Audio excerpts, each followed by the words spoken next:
Hey, welcome to Media Cafe Travel's YouTube channel. We appreciate you coming here and checking out this video. We hope that you can subscribe at the button below and below the video, and like the video and share it with your friends. This video is going to talk about restaurants, but these are restaurants that are on the strip. Last video we gave you a tour of some restaurants in Bellagio. This video we're going to talk about restaurants that are on the strip, not necessarily in Bellagio. First, we're going to talk a little bit about restaurants right across from Bellagio. It's a restaurant called Beer Park. In Beer Park, although Paris was not open, Beer Park was open, as well as Mon Ami. And what struck me is the restaurants that were open in front of Paris were all the restaurants that have outdoor seating, which was kind of apropos for the post-COVID reopening situation, because all these restaurants did have outdoor seating, which was a good thing for people with COVID concerns. Of course, you could scan your phone to get the food and drink menu. As you see, it's a rooftop bar and grill, and it's right across from Bellagio, so it's really nice views, daytime or night. We happen to go at night, and as you can see, everyone was sitting outside in this particular evening, and as you see, it's a very large establishment. Actually, I was kind of surprised at how large it actually is. You can see the bar area, socially distanced seating at the bar. They have a lot of good sort of sports channels. It's a good place to watch games if you're into that sort of thing. And a nice vibe outdoors. Nighttime is better for us because it's not quite as hot at night to be outdoors. But as you can see, they do have indoor seating, but it was not being used. And again, this video was the first week after the reopening. So you can see that they do social distance indoors, but nobody was actually sitting indoors at the time when we visited the beer park, and so it was fairly crowded. Actually, we had to wait for a seat, so they were actually just not seating anybody indoors. As you can see, the water shows going on, and the main attraction though is their bar food. And I'll tell you what, I was actually very impressed by Beer Park. They had a solid Philly cheesesteak, decent.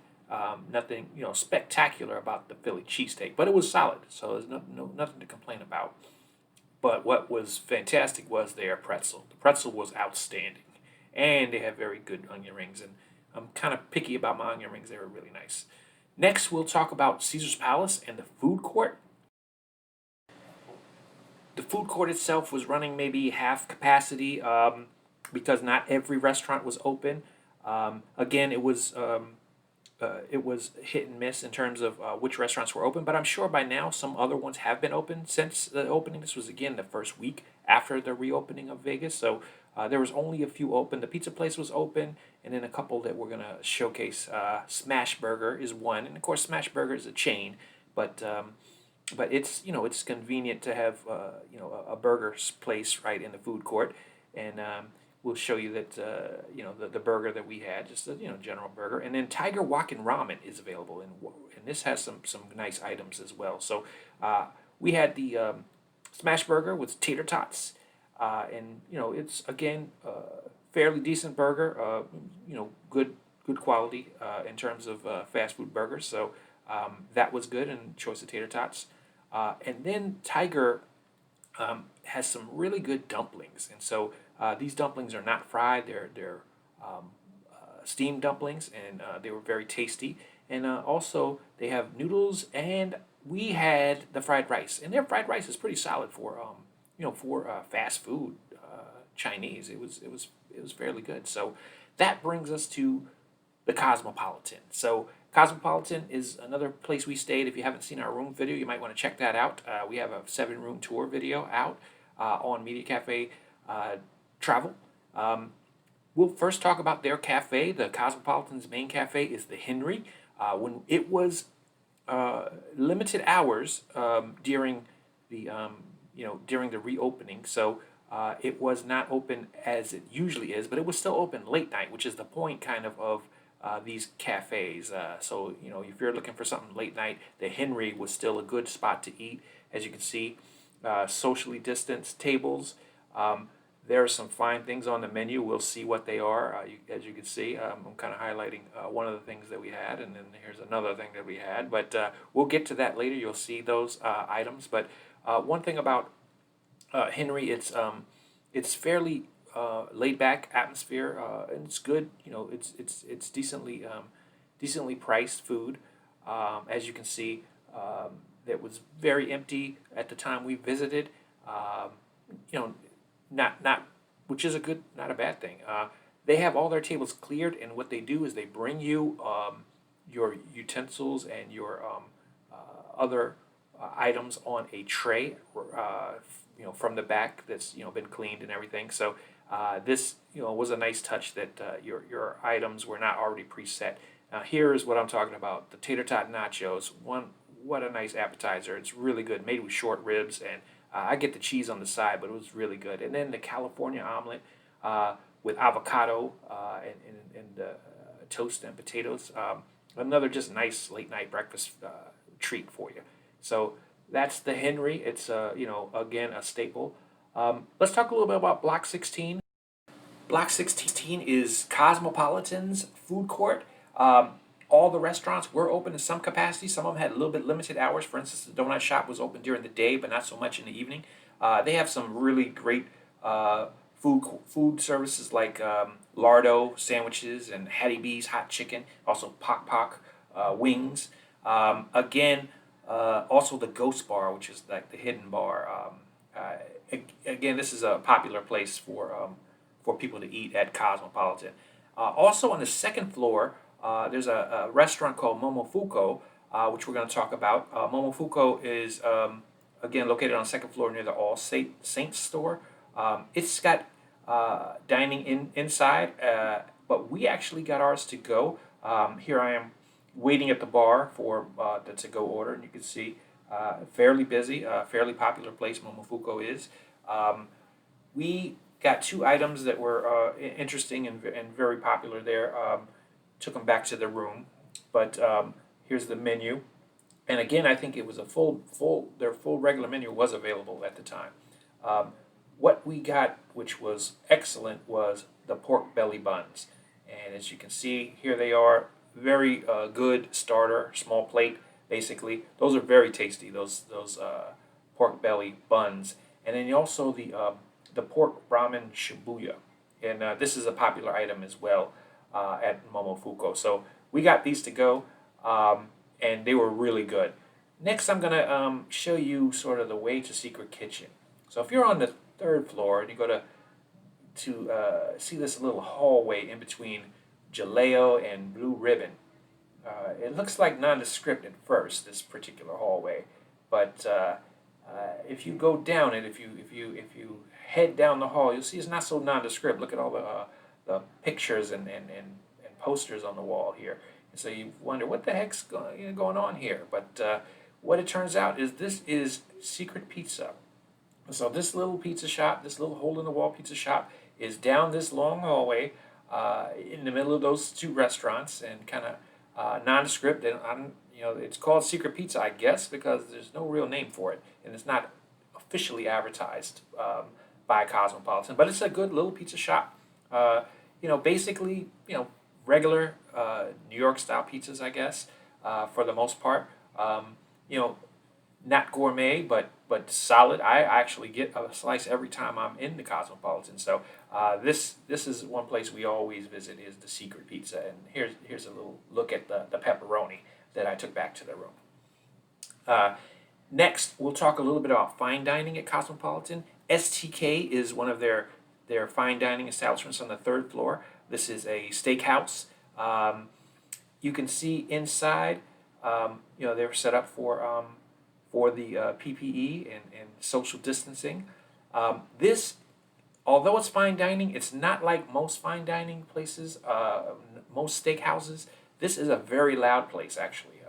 The decor is very cool and very unique, but the music is playing. They have a live DJ who's playing all the time. They actually You can use a virtual menu, but they also bring you a menu, paper, like a disposable paper menu as well. They have some, good solid bread that you get before the meal, and we got the sea bass in this case. Sometimes we get the short rib, which is also very good, but in this case we got the sea bass, which was very good, well made, well cooked.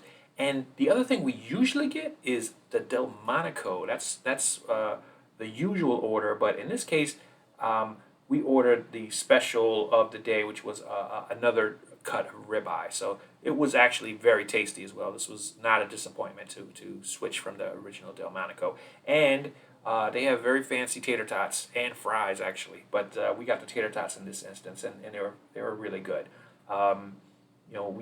We got to them before we got to film them, so we did opt for dessert, and the dessert we had was creme brulee, and they have very good creme brulee with fresh berries. Again, this is fine dining, yet the atmosphere is like a party. Basically, STK, a little bit like a club. Speaking of dessert, Milk Bar is right near Momofuku, and Milk Bar is famous for their desserts. And so we did also check out Milk Bar and took one of their cakes back to the room, the birthday cake, basically. And it was a very solid cake. It was pretty expensive. Milk Bar is pretty expensive, but it was a good cake. So now let's go down the strip a little bit. Let's go to some place that is not right in the cluster of Bellagio and Cosmopolitan Caesar. It's down the strip a little bit. MGM was open, and so some of their restaurants were open. So we did go to one of their more famous restaurants, Wolfgang Puck's Bar and Grill, and it's a very large establishment actually inside MGM. So it was it was a good place to have lunch, and we had our lunch here. As you can see, a lot of people were also there for lunch the day that we went. And again, they also do social distancing. So they have the virtual menu where you use the QR code. You just bring your phone and scan the QR code, and the menu will be up for you. We went with the skewers, the steak skewers, which for an appetizer, which were really good actually, and the coleslaw. They were well cooked. I got a medium, and they're very tasty. Also, crab cakes. They're very small, but very tasty. Crab cakes are a delicacy, but these particular crab cakes are pretty small. So we went with those for an appetizer.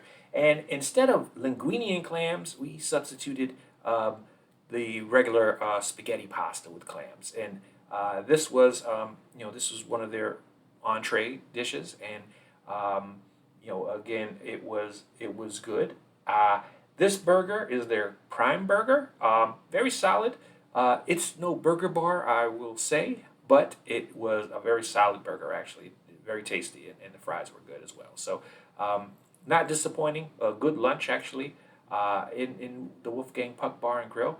And again, MGM does have several restaurants that were not open. The last but not least for the strip, we went back to the other side of the strip, going the other way to the Venetian. And the Venetian, of course, has 40 restaurants under one roof, the Venetian and Palazzo, which is a ton. So you really have a lot of choices when you're visiting this particular resort, Venetian and Palazzo. But we went to a place that's relatively new. I think it's maybe 3 years old, maybe not even that old. A place called Yardbirds. Yardbirds specialize in Southern cooking, particularly chicken. But you'll see we had some other delicious things other than chicken. But again, with the QR code menu that you can get, Yardbirds, again, relatively new on the scene. And like I said, within the last probably 3 or 4 years at the most. But I don't remember the restaurant that there used to be, but this took over that space.